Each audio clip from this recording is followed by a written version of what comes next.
Mathematical reviews started in 1940, and so there wasn't any electronic stuff. It actually was a sort of follow-up in an earlier publication in Germany called Zentralblatt für Mathematik that started in 1930.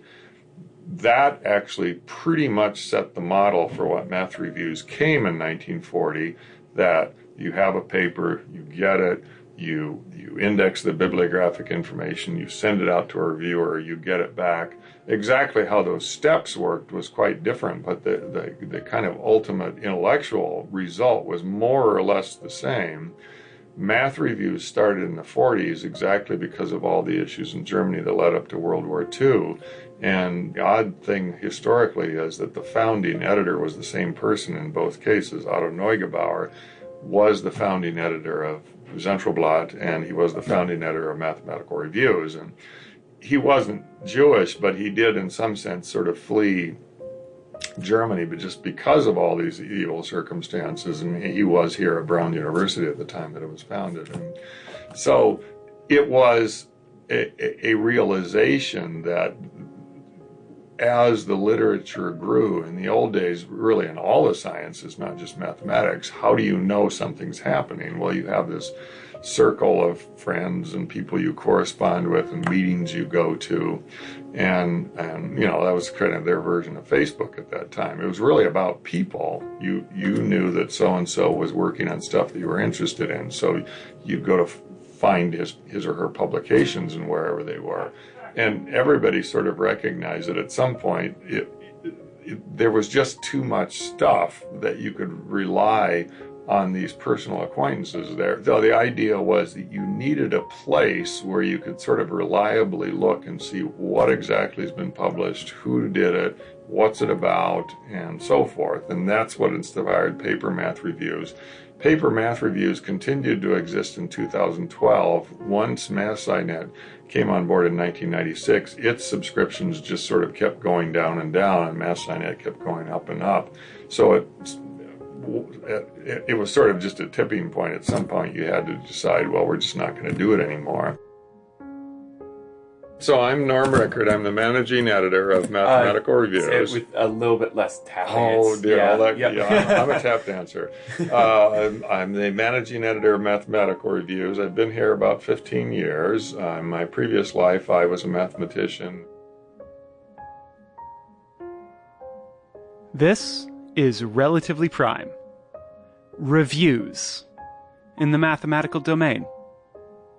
I am Samuel Hansen, and welcome to the Cycle of Mathematics, Episode 3, Orange Volumes on a Shelf, on the Internet. I'm very big, and not just because I'm an old fart, in saying that there ought to be this historical connection to Mathematical Reviews. You don't want to lose that name. Here are all the paper math reviews forever, starting in 1940, that's volume 1, number 1, and proceeding up to the bitter end, which was what we call 2012 M. There were 12 issues, but we skipped L because it looks like a 1. And 2012 M is down there. And like I was saying, there is some sense in which if you pull down volume 1, number 1, and look at it, so there it is, there's the cover. This is what people got. The ultimate sense of what you see in MathSciNet is not all that different. You have an author, title, journal, paging, a review that somebody out in the world has created, written, and in terms of what you would do as a mathematician, if you're a number theorist, you're primarily interested in the things here. You might have some interest in, probability and statistics associated with it, and there's a lot of overlap with algebra, but it might well be that you as a number theorist, when you got this thing, are just going to focus on that particular piece. In the old days, it was very common, it was certainly true in the department where I got my PhD, that in some room, a library, a coffee room or something like that, you'd see these orange volumes. The new one had come and, it was very exciting. You go to the shelf and pull it off and leaf through it and look at the stuff to kind of see what's going on. We hope people think of MathSciNet there. The world has changed considerably about how people think about information resources like that. So, what actually happens when a paper comes here. Right. So there, I'll sketch it out before we walk around, so to give some kind of perspective. The whole operation here is, in some sense, sort of a conveyor belt. We have work that's going through every day, but it isn't exactly a linear conveyor belt in the sense of, I don't know, a chocolate factory or whatever, that you can start here and follow one thing. That particular items can sort of get lost for periods of time. So everybody has piles of stuff on their desk representing those individual items, but it would be hard to find one item and literally walk through it. You have to kind of simulate that. The upstream, the initial entry part, is the department called acquisitions, and it's a little bit like a library, say at a university, where the acquisitions librarians are always looking for material to bring into the library. All right, everybody, dress up. We have the cameras coming here. Well, okay, not the camera. Microphone, no camera.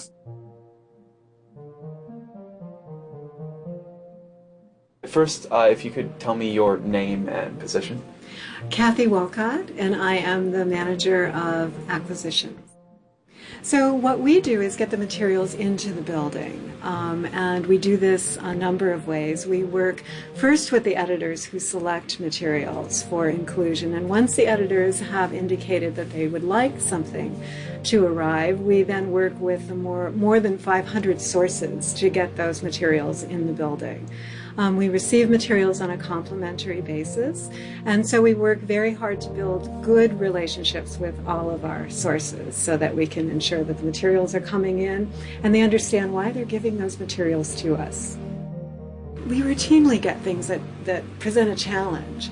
So we like to have articles delivered as single articles electronically, right? Because we're going to send them to the editors and they may disposition each article in a different way. So there may be a different treatment. 5 articles may go to 5 different reviewers. So we like them in nice, discrete, separate files, but that's not always possible.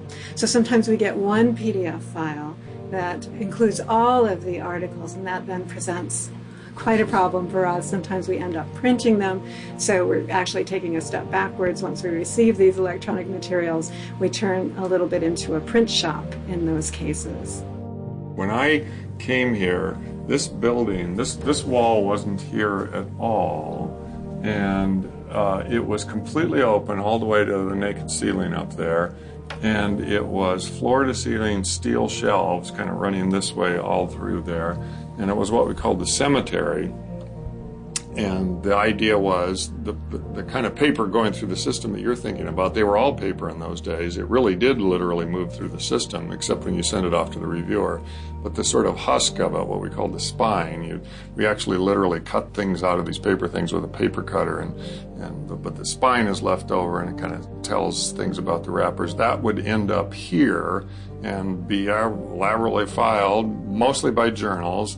And of course those piles would grow over time, and then we used to have a huge amount of space next door where you do what's called weeding. You take the oldest stuff and move it next door, and of course that was growing.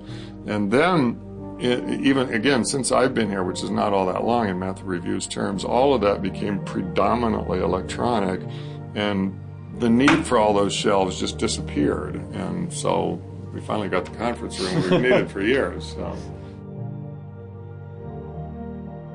That journal issue has been acquired by the acquisitions department. It's been put in the system.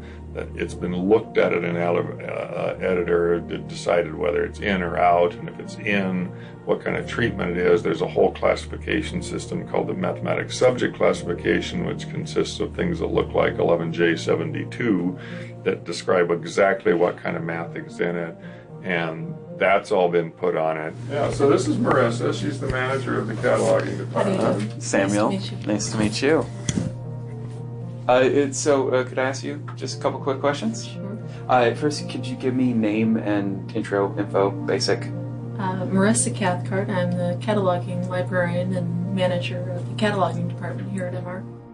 In running the cataloging department, a lot of what I do is checking up the author IDs, making sure that the authority work that we do with the authors is correct, Honestly, a lot of the other stuff that I do is tech support.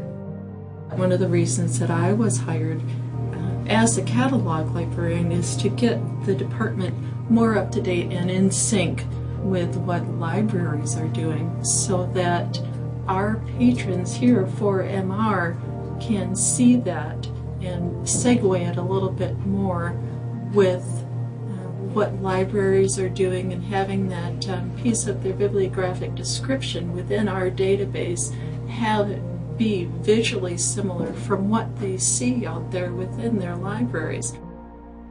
You can get all kinds of stuff in Google. You can get a lot of what we have on Google, but it's not packaged in this consistent way. And that's kind of sort of traditional library standards and goals and so forth that we still take very seriously. Consistency is the main point. Without consistency, it's just a bunch of, metadata floating around. And so if it's not consistent, what's the point of doing it in the first place?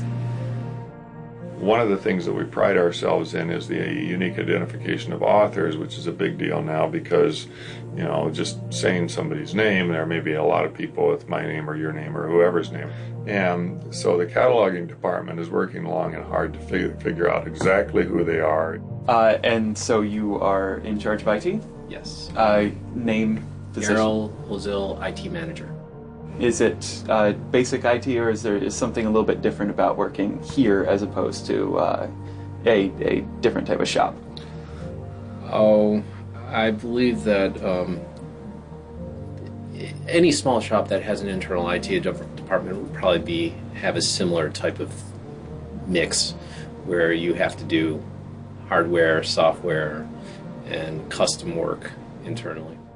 So Ada is a piece of software that's designed to help the personnel in the cataloging department identify authors uniquely and associate them with the papers that they published. So Ada was designed around a main program that first goes and analyzes these records and does a best match, and then users come along and actually verify those matches and then deal with the cases which are difficult to handle. Well, thank you very much. You're welcome. Then that paper has its data keyed in it. Kim Taylor, manager of RDS. Okay, stop recording. They've cataloged it with all this writing here and pagination and all that stuff. And she's working with it's pretty old-fashioned, but it does what they want to do, an interface where she just keyboards it all in. So, quite literally, no fancy stuff about how it gets there. And some of these people have been keyboarding a long time, some more than others, and are just very, very good at it and very fast. So don't let us make you nervous or anything. Right. So that's the daily box. That's where you would come up with the papers. That's how the papers get the mass sign in it.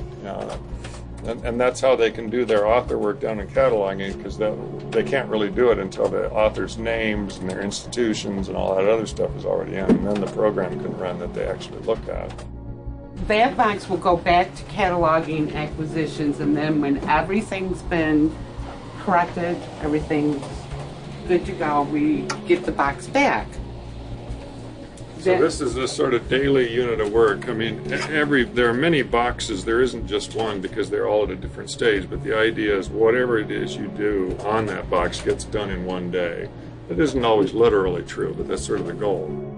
This is the most diverse department in the building in terms of it would take the longest to describe all the pieces of what they actually do, and they're always evolving and sort of accumulating new pieces, like the downloading that Kathy was talking about of journals. A lot of that happens here, where they're going and monitoring the websites and figuring out what the new papers are and downloading them. And there aren't any really magic bullets about downloading them. They're doing them one at a time. They have an interface that makes that easier, but they're looking at say, here's the table of contents. I want that paper. I want that paper. I want that paper. And they're actually doing that. Once that paper has had all these elements signed off on. The lever is pulled, the first stage is done, and then this paper, something fairly recent that happened, it used to be that the paper actually associated with it was a piece of paper and went into this elaborate system of pigeonholes. This collection of pigeonholes used to be more exciting. These are the papers, well, I say they used to be the ones that were going to be sent out for review. This is this whole classification system. Every one of these 2-digit numbers means something. Every one of the editors over there has a few of these numbers. Most of the papers now actually show up in an interface that they have for figuring out which reviewer to send them to. So all you see here are kind of the special cases of the things that are literally in paper. But it used to be, if we'd come down, and this wasn't very long ago, that you'd see potentially enormous piles of paper, and all of that sort of gotten sucked into their computers, except for these little residues that are hard to do electronically. My name is Michael Jones. I'm an associate editor at Mathematical Reviews. We make classification decisions so that every editor has certain areas that they're in charge of. For example, I'm in charge of Math Subjects Classification Area 91. That includes game theory and mathematical finance. And then I'm also in charge of certain other areas too. For us to make other types of decisions, editorial decisions about what makes it into our database, we make those decisions based on those math subject classification areas. Our first work is that library work that first says, what is the content of this paper? Then we make coverage decisions, which is, will the paper go out to review, or will we have some sort of in-house review, often maybe the author's summary, because there's only so many reviewers in the world. We have about 17,000 reviewers and over 100,000 items being added to the database every year. So we make those coverage decisions as well. Once we make those decisions, we pair up papers with reviewers. They write reviews and we edit the reviews when they come back. We have copy editors who do some of that editing as well, but I'm a content editor, and content editors, we check the veracity of the review and make sure that it corresponds with the paper. I don't think that anyone can understand the volume. It's really volume. Every aspect of what I do, I enjoy. I enjoy making the decisions. I enjoy seeing the articles as they come in. I enjoy pairing them up with reviewers. I like editing reviews.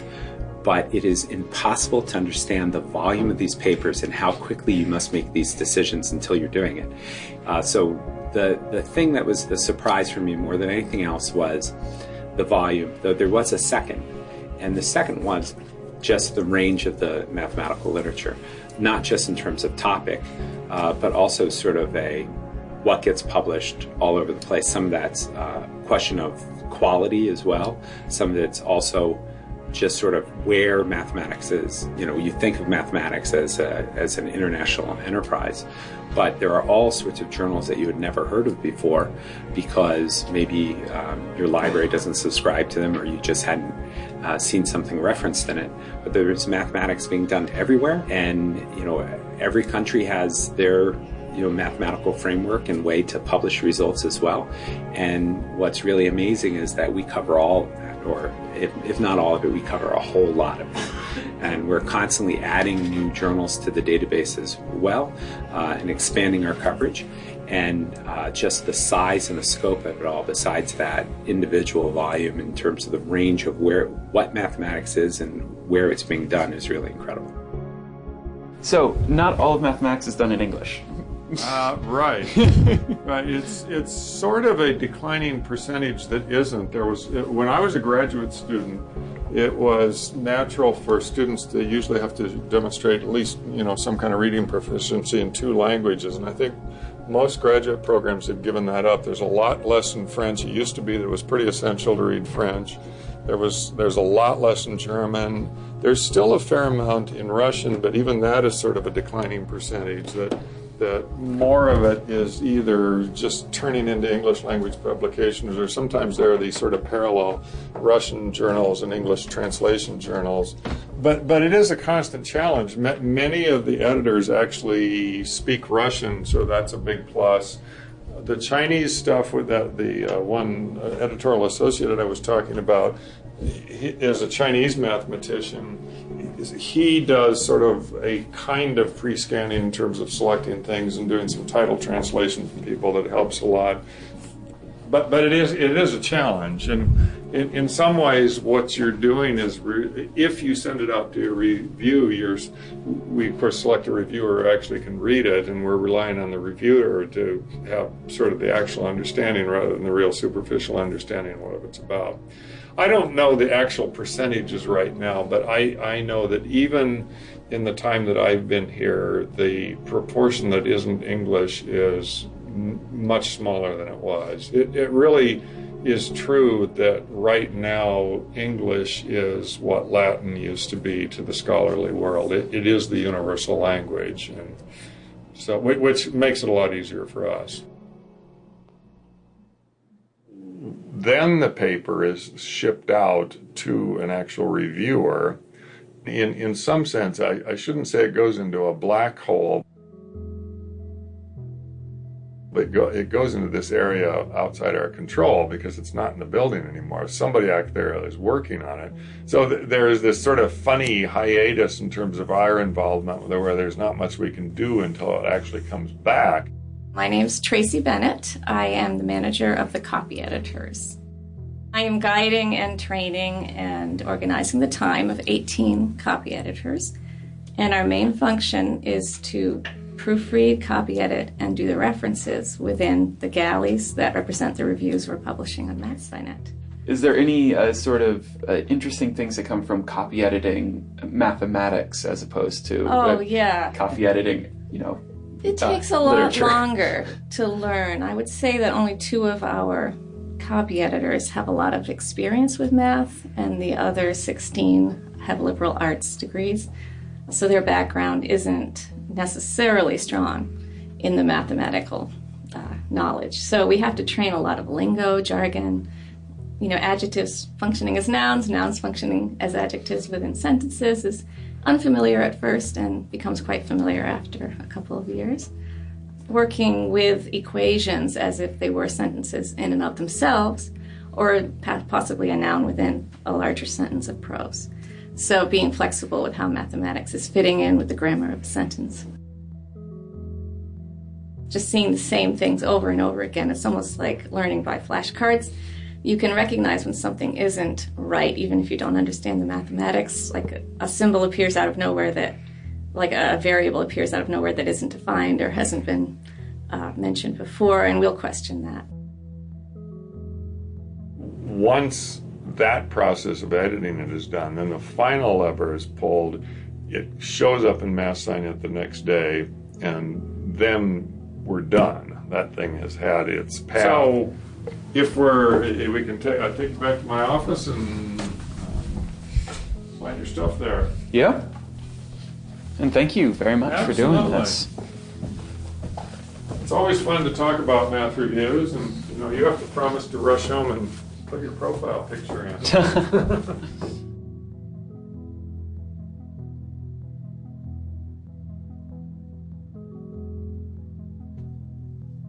And that is all the time that we have for the 3rd episode of the Relatively Prime mini-series, Cycle of Mathematics. I want to thank everyone at Mathematical Reviews /MathSciNet for all their time and being willing to put up with me being in their hair for most of a day. And an extra special thank you to Norm Rickert, who set all of this up and gave me the tour, which became this episode. Remember, the next time that you want to find some mathematics, head on over to MathSciNet. They got your back, and they got some great reviews. And I can almost guarantee that you will find what you're looking for through them. I also want to thank Chris Zabriskie for the music that you've heard in this episode. You can find more of their music over at SoundCloud or on the show page for this episode on relprime.com. But most of all, I want to thank all of my patrons on Patreon. Without y'all, this show just wouldn't exist. So thank you from the bottom of my heart. If you want to join them in supporting the show, head on over to patreon.com/relprime or relprime.com/support. If you support the show at the bonus feed level or above, you will get access to Norm and I talking about what the building in Ann Arbor that currently houses MR used to be. And trust me, it's actually super, super interesting. You want to hear it. And in order to, you just gotta go click that support button. Finally, Relatively Prime is created under Creative Commons Attribution Share Alike license. So please, feel free to use this audio however you wish. Just make sure that you say you got those awesome, awesome sounds from Relatively Prime. Thank you all for listening. And, as always, have yourself a matherific week.